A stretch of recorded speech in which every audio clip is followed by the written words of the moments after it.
आज सुबह जब मैं अपने बिस्तर से उठा और अपनी मच्छरदानी को समेटने लगा, तभी मेरी नज़र अचानक से मेरे फ़ोन पर गई और मैंने देखा 7:40 हो रहे हैं। मैं भौचक्का रह गया कि इतना लेट उठ रहा हूँ मैं। लेकिन फिर मैंने सोचा कि पिछली रात को मैं सुबह 4 साढ़े 4 बजे तक जगा था, हो सकता है इस वजह से मैं 7:40 पे उठ रहा हूँ, थोड़ा लेट उठ रहा हूँ। खैर, जैसे तैसे मैंने थोड़ा अपना बिस्तर ठीक ठाक किया कुछ नॉर्मल वे में, और उसके बाद मुझे जैसे ही याद आया कि पिछले रात को मैंने जो वीडियो एडिट की थी, जो वीडियो शूट की थी, उसको मैंने एडिट की थी, बट मैंने उसको एक्सपोर्ट नहीं किया था। तो मुझे याद आया वो चीज़ और फट से मैं अपने कुर्सी पर बैठ गया और अपनी वीडियो को एक्सपोर्ट पर लगा दिया। नमस्कार, मैं आपका दोस्त, मित्र, सखा या रिश्तेदार तूफ़ान रॉय और इस्तकबाल करता हूं आपका हमारे इस चैनल तूफ़ान्स जर्नी में। जैसे ही मैंने वीडियो एक्सपोर्ट पर लगाया तो उधर से मेरी मम्मी का थोड़ा सा नाराज़गी भरा और बड़ा थोड़ा सा गुस्से में एक साउंड आया और मम्मी ने कहा कि काट लो गुरु, मौज काट लो। बाप और माँ के जीवन में ही तो मौज काटने का मौका मिलेगा, बाद में थोड़ी आ जाएगा, बीबी आ जाएगी तो थोड़ी होगा। फिर मुझे याद आया कि मुझे पानी भी भरना है, क्योंकि सुबह सुबह मुझे पानी भरना होता है, क्योंकि चापाकल है हमारे घर में, ऐसी बात नहीं है, हैंडपंप हमारे घर में है, लेकिन पानी उतना ठीक नहीं लगता हमारे चापाकल का। तो जो नल जल योजना से पानी आता है सुबह सुबह, वो लगा हुआ है, जो नलका लगा हुआ है वो हमारे चाची के यहाँ पे लगा हुआ है, थोड़ी सी दूर है, तो वहाँ से हमें पानी लाना पड़ता है और वही पानी दिन भर रहता है, फिर शाम को ही पानी आता है और उसी को हम पीते हैं। खैर, मैं गया, अपने कदमों पे मैंने ज़ोर डाला और कहा कि चलो भैया, हवाई चप्पल पहनते हैं और चलते हैं और देखते हैं कि नल चल रहा है या नहीं, क्योंकि 7:40 तो पहले से ही हो रखे थे। मैं गया वहाँ पर नल का पानी देखने कि नल चल रहा है या नहीं। तो नल बहुत ही अच्छे तरीके से और बहुत ही बढ़िया तरीके से चल रहा था और मेरी मम्मी ने पहले से ही वहाँ पर एक बाल्टी लगा रखी थी, तो मुझे कुछ करना नहीं था, बस पानी थोड़ी देर में वहाँ पे भर गया और वो पानी लेकर मैं घर आ गया। घर पर आने के बाद मैंने कहा कि चलो भाई, चलते हैं, थोड़ा सा मॉर्निंग वॉक कर लिया जाए। मैंने अपने पैरों पर फिर से ज़ोर डाला और कहा कि चलो गुरु, अब चलते हैं, थोड़ा सा रोड साइड से होते हुए अपने खेतों की ओर चलते हैं और सुबह सुबह का मॉर्निंग वॉक भी हो जाएगा और मैं अपने खेत भी घूम लूँगा। तो रोड, जो गांव की जो सड़कें होती हैं, छोटी सी उस पतली सड़क से होते हुए मैं जाने लगा अपने खेतों की ओर और थोड़ा सा मॉर्निंग वॉक भी करने। धीरे धीरे देखते ही देखते उस रोड की छोटी सी पुलिया पर मैं पहुंचा, जहां से नीचे उतरकर मैं अपने खेत की ओर जाता हूं।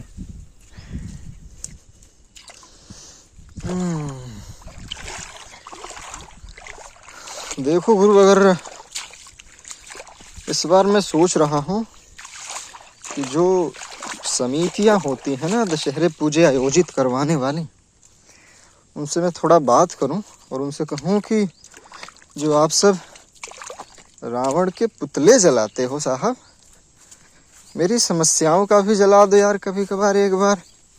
बहुत समस्या है भाई, मुझे अपने खेत के पास जाने के लिए भी इतना मशक्कत करना पड़ रहा है। ठीक है, ये देख रहे हैं रास्ता, बड़ा ही यूनिक किस्म का रास्ता है, ज़रा सा आँख इधर उधर हुई नहीं कि भाई साहब नीचे जाने में बिल्कुल भी आपको देरी नहीं लगेगी। थोड़ी देर के बाद जब मैं खेत के ऊपर पहुंचा, खेत के पास पहुंचा, तो मैंने देखा कि मेरे खेतों में एक बूंद भी पानी नहीं है। मैंने सोचा कि मेरे खेतों में पानी वानी होगा, लेकिन ये तो बिल्कुल ही सूख गया है साहब। थोड़ा बहुत है, नाम मात्र से। हमने एक बार खाद की छींटा छांटी भी कर दी है, लेकिन ये तो पीला लग रहा है साहब। ये क्या दिक्कत है, मामला क्या है यार? दोबारा खाद मारना पड़ेगा अभी क्या?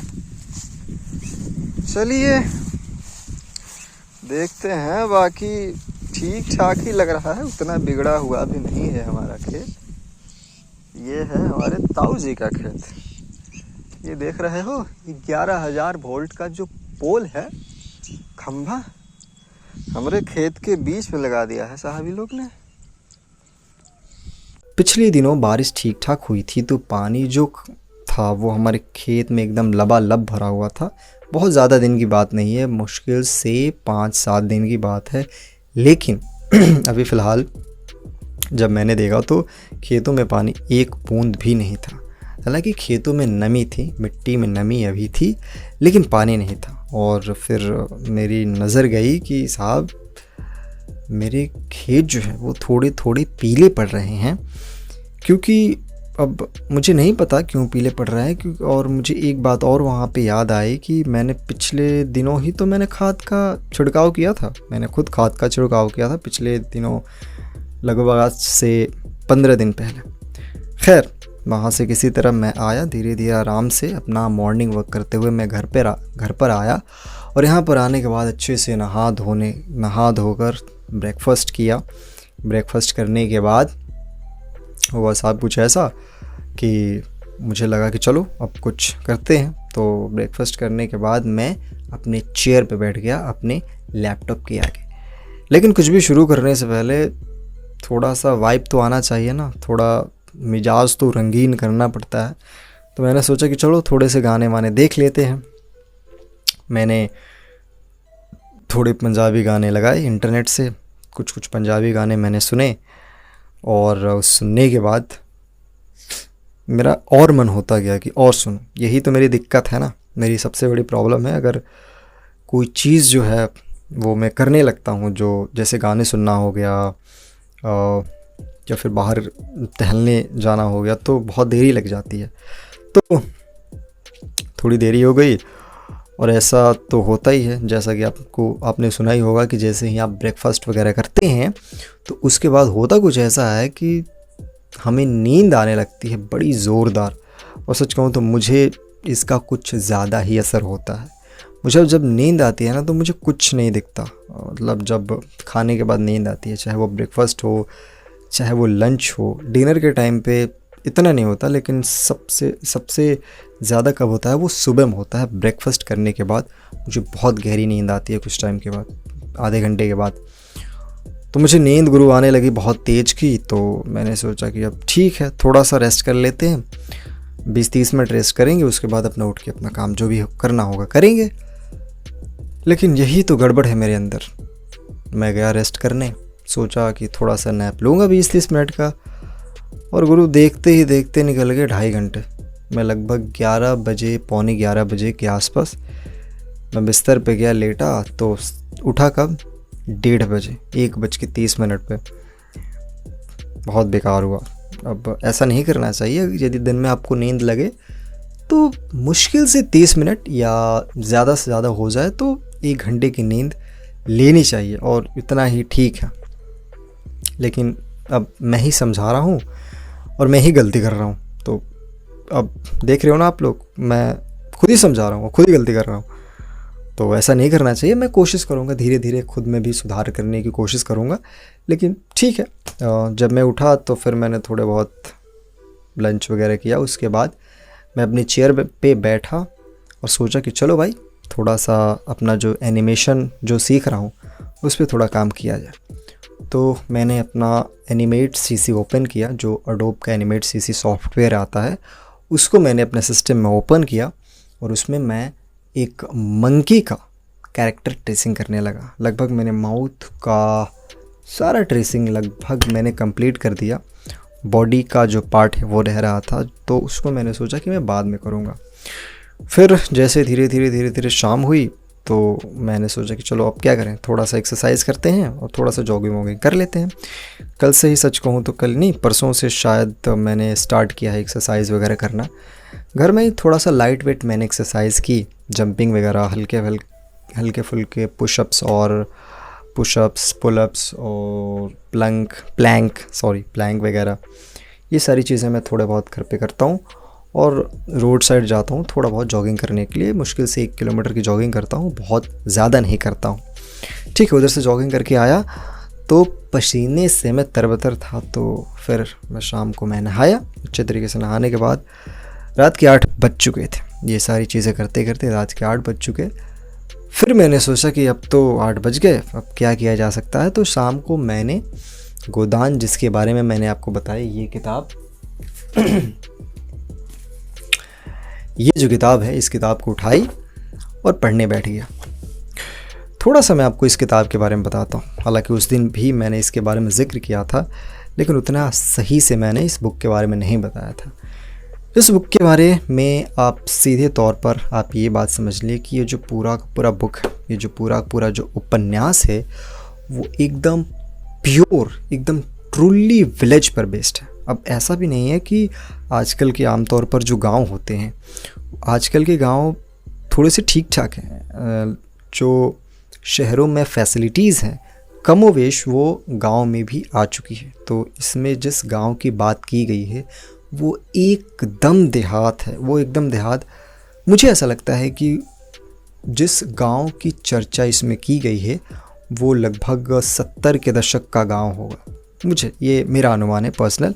अब बहुत सारे लोग कहेंगे कि आप गलत कह रहे हो, ये कह रहे हो, लेकिन ठीक है, ये मेरा अनुमान है। इसको आप जब खुद आप इस किताब को पढ़ेंगे तो हो सकता है आपको भी ऐसा लगे। और सबसे इसमें महत्वपूर्ण बात ये लगी कि जितने भी वर्ड्स हैं, जो ज़्यादातर वर्ड्स हैं, जो ज़्यादातर इसमें शब्द हैं, वो बिल्कुल गांव से रिलेटेड लिए गए हैं एकदम। और वो जो शब्द हैं वो आज भी हमारे गांव में, इवन जितने भी गांव हैं हमारे इधर के, वहाँ पे बोले जाते हैं। और उन शब्दों का इस्तेमाल ज़्यादातर बुज़ुर्ग करते हैं, आज भी करते हैं। बहुत सारे ऐसे शब्द हैं और वो शब्द मुझे ठीक से याद तो नहीं आ रहे हैं, लेकिन वो शब्द और वो वाक्य हैं, आज भी हमारी सोसाइटी में एग्जिस्ट करते हैं। ये चीज़ मुझे बहुत अच्छी लगी। शुरुआत में जब मैंने इस किताब के 4-5 पन्ने पढ़ लिए तो मुझे ऐसा लगा कि क्या है ख़ास, कुछ ख़ास लग नहीं रहा, मुझे समझ नहीं आ रहा। लेकिन 15-20 पन्ने पढ़ने के बाद सच कहूँ तो इस किताब में मेरी रुचि आ गई और अब इस किताब को तो ख़त्म करना ही है। अब मुझे मज़ा आ रहा है ये किताब पढ़ने में। और जहाँ तक मैं अभी समझ पा रहा हूँ, अगर इनमें किरदार की मैं बात बताऊँ, अब तक जो मैंने पढ़ा है उसमें एक हैं गांव के ज़मींदार, जिन्हें आप मालिक कह सकते हो, रसूबदार कह सकते हो, राव साहब। एक होरी है जो कि बहुत ही छोटा सा किसान है, मज़दूर है। उसका एक बेटा है गोबर, उसकी पत्नी है, बेटे की पत्नी नहीं, होरी की पत्नी है धनिया। होरी के, मैंने बेटा तो बता दिया गोबर, उसकी 2 बेटियां भी हैं। एक का नाम है रूपा और एक का नाम है सोना। ठीक है, तो आज मैं जो कहानी पढ़ रहा था उसकी थोड़ी सी झलक मैं आपको बता दूं। तो उसमें ये कहा गया है कि एक मर्तबा जो होरी है वो अपने मालिक के साथ कहीं जा रहा था, तो उसका मालिक जो है वो पान का बीड़ा अपने मुंह में लेकर दबाकर होरी से कहता है कि तुम होरी कह रहे हो कि हम गरीब हैं और आप रसूबदार हैं, बड़े हैं। तो सच कहूँ तो तुम गरीब नहीं हो होरी, क्योंकि हमारे जैसे लोग जो जिन्हें मज़ा आता है, जो छोटे लोग होते हैं, अपने से कम हैसियत के लोग होते हैं, उन्हें दबाने में उनका काम ही यही होता है। लेकिन अंदर से वो खोखले होते हैं। जो ऊपर दर्जे के मालिक होते हैं उनकी हुक्मरानी करना और उनको कर देना, और भी बहुत सारी चीज़ें होती हैं। हमारे पास धन होता है तो धन को बचाने के लिए भी हमें रात को नींद नहीं आती कि कोई कहीं चोर ना आ जाए। तुम तो फिर भी ठीक ठाक हो, तुम्हें तो बस अपने पेट की ही चिंता है ना, तुम तो अपने पेट के लिए ही चिंता कर रहे हो कि 2 जून की रोटी कैसे मिले। लेकिन हमारे पास तो बहुत सारी चीज़ें हैं। भगवान करे कि कोई ऐसी जादू की छड़ी चले, कोई ऐसी चीज़ हो जिससे कि हमारा जीवन भी तुम्हारी तरह हो जाए। ठीक है, सब चीज़ हो, लेकिन तुम्हारे पास जो शांति है वो शांति हमारे पास आ जाए। अभी जो राव साहब और इसकी होरी के बीच की जो वार्तालाप है, इस चीज़ को मैं बता रहा हूँ। हो सकता है थोड़े बहुत इसमें चेंजेस हों, लेकिन इस बात को इस किताब में लगभग 2 पन्ने में बताया गया है। उसके बाद जो होरी है वो सीधे अपने खेतों पर जाता है तो चिलचिलाती धूप में, तपती धूप में जिसमें पाँव में छाले पड़ जाएं, इतनी तेज़ की धूप में उसका जो बेटा होता है गोबर, वो खेतों में काम कर रहा होता है। तो होरी कहता है, अरे जीवन से बड़ा काम है क्या, चलो घर चलें। उनकी दोनों जो बेटियां होती हैं सोना और रूपा, वो भी वहीं पर होती हैं। जब दोनों घर पे आते हैं तो जो होरी की पत्नी होती है धनिया, वो भी एग्जैक्ट गोबर से कहती है कि काम से ज़्यादा ज़रूरी है क्या, मतलब माफ़ कीजिएगा, जीवन से ज़्यादा ज़रूरी है क्या काम। तो अब तक की कहानी में मुझे यही समझ आ रहा है, आगे क्या होगा मुझे नहीं पता, लेकिन अब तक की कहानी में जो मैं समझ पा रहा हूँ वो ये बात है कि जो होरी है वो अपने बेटे से ही कहता है कि गरीब जब यदि हम पैदा हुए हैं तो वो हमारी किस्मत में लिखा था, और जो अमीर पैदा हुए हैं वो उनकी किस्मत में लिखा था। हम गरीब इसीलिए हैं कि पिछले जन्मों में हमने कुछ बुरा किया होगा, और वो अमीर इसलिए हैं क्योंकि पिछले जन्मों में उन लोगों ने कुछ अच्छे काम किए होंगे, इसलिए वो आज अमीर हैं और हम आज गरीब हैं। लेकिन जो उसका बेटा होता है गोबर, वो बार बार अपने पिता पर व्यंग करता है और अपने पिता से वाद विवाद करता है कि ऐसी बात नहीं है पिताजी, हम गरीब हैं, इसमें क्या दिक्कत है, हमारी गलती नहीं है। और वो जो सेठ कहता है, वो जो ज़मींदार कहता है कि मतलब उसके पिता कहते हैं कि वो हमेशा 4 घंटे 5 घंटे चारों पहर पूजा करते हैं। तो उसका जो बेटा होता है गोबर, इस बात पे वो कहता है कि सब बेकार की बातें हैं। अगर वो चिलचिलाती हुई धूप में ईख के खेत में अगर वो ईख बोर दे एक दिन, तो उनकी खटिया खड़ी हो जाएगी। अगर हमारे पास भी उनकी ज़मीन होती, उनके कोल्हू होते, उनके बैल होते और उनके जितने नौकर चाकर होते, तो हम 4 क्या, हम 8 पहर पूजा पाठ करते। तो अब तक जो कहानी है वो मैं यही समझ पा रहा हूँ। इसमें जो भोला का कैरेक्टर है, अब तक की कहानी के हिसाब से मुझे ऐसा लग रहा है कि उसकी उम्र लगभग 50 साल है और शायद उसकी शादी अब तक नहीं हुई है, और वो भी एक नॉर्मल सा इंसान है, और होरी का मुझे लगता है पड़ोसी है या क्या है, एग्जैक्ट नहीं पता। लेकिन जैसे जैसे आगे कहानी बढ़ती है इसके बारे में मैं आपको बताता जाऊंगा। लेकिन अब मुझे मज़ा आ रहा है सच कहूँ तो ये कहानी पढ़ने में। लास्ट में एक महत्वपूर्ण बात मैं आपको बता दूं, मेरे पास वक्त बहुत होता है लेकिन मैं प्रोडक्टिव वर्क नहीं कर पा रहा हूँ। ये मेरा ही मसला नहीं है, ये मेरी ही बात नहीं है। बहुत सारे मेरे ऐसे दोस्त होंगे जिनके पास वक्त होता होगा लेकिन उस वक्त को वो सही तरीके से इस्तेमाल नहीं कर पाते होंगे और प्रोडक्टिव वे में यूज़ नहीं कर पाते होंगे, जैसा कि मेरे साथ है। यदि मेरे पास 6 घंटे 7 घंटे हों तो मुश्किल से मैं उसमें से 2 से ढाई घंटे ही प्रोडक्टिव वे में यूज़ कर पाऊँगा। बाकी जो समय है वो मुझे भी पता नहीं लगेगा कि कैसे निकल गया। मेरा एक, आप समझ सकते हैं कि एक वो चीज़ भी है ना मेरे अंदर कि अगर मैं 1.5 घंटे 2 घंटे सिस्टम पे बैठ के या फिर किसी भी तरीके का काम करता हूँ तो आप कह सकते हैं कि मेरा दिमाग थक जाता है एक तरीके से और मुझे कुछ चाहिए होता है। तो ये 2 चीज़ें मैं करता हूँ आम तौर पर, या तो मैं बाहर घूमने चला जाता हूँ थोड़ा सा टहलने, या फिर मैं गाने वाने सुनता हूँ। तो इन दोनों केस में यदि मैं घूमने भी चला जाता हूँ तो मुझे लगता है कि मैं थोड़ी देर में आ जाऊँगा, लेकिन लग जाते हैं घंटे भर, घंटे 1.5 घंटे लग जाते हैं। और यदि मैं गाने भी सुनता हूँ तो मैं इन द स्टार्टिंग पीरियड मैं सोचता हूँ कि 2-4 गाने सुनूंगा मुश्किल से और फिर मैं अपने काम में लग जाऊँगा। लेकिन होता है गुरु बिल्कुल ही उल्टा। जब मैं गाने सुनने लगता हूँ तो घंटे 2 घंटे कैसे बीत जाते हैं मुझे कुछ समझ नहीं आता। खैर, आज की ये बात, आज का हमारा जो डेली रूटीन का पार्ट 2 है वो यहीं पे ख़त्म होता है। बाकी आज की हमारी वीडियो आपको कैसी लगी और आज का जो हमारा डेली रूटीन है वो आपको कैसा लगा, मैंने बिल्कुल साफ़ सुथरे ढंग से बताया, बिल्कुल किसी भी तरीके का लाग लपेट के बिना मैंने ये बात बताई। अगर ये बात अच्छी लगी और आप कुछ इसमें सुझाव देना चाहते हैं तो बिल्कुल आप कमेंट बॉक्स बिल्कुल खुला है, आप दे सकते हैं। बाकी मिलते हैं नेक्स्ट वीडियो में, तब तक के लिए आबाद रहिए, आज़ाद रहिए। जय हिंद।